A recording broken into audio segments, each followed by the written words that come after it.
sa dumaraming bilang ng kabataang na biktima ng cyber harassment nitong pandemya. Ayon sa PNP Anti-Cybercrime Group, halos 300 sari-saring cybercrime complaints ang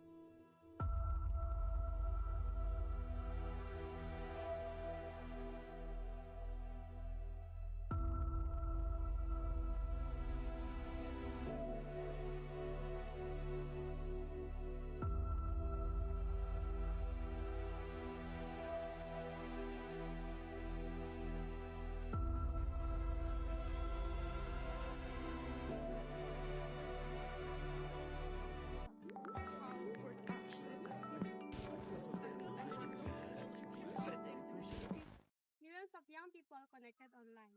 Social media, games, and messaging apps help us communicate, learn, and send. But along with these opportunities come a serious problem: cyberbullying. Is the use of technology to hurt, harass, or embarrass others.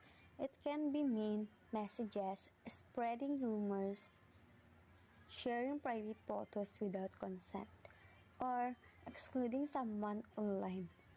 Victims of cyberbullying often feel anxious, depressed, or alone. Some lose their confidence, stop going to school, or even harm themselves.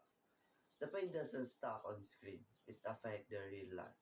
But together, we can stop cyberbullying. Think before you pause, words have power. Use them to uplift, not to tear down. Stand up. Don't stay silent. If you see someone bullied, support the victim and report it. Protect your privacy. Be mindful of what you share and video. Spread kindness online. One positive comment can make a big difference. Let's use technology responsibly. Let's make the internet a safer, kinder place for everyone. Every click matters. Every share matters. Every comment matters.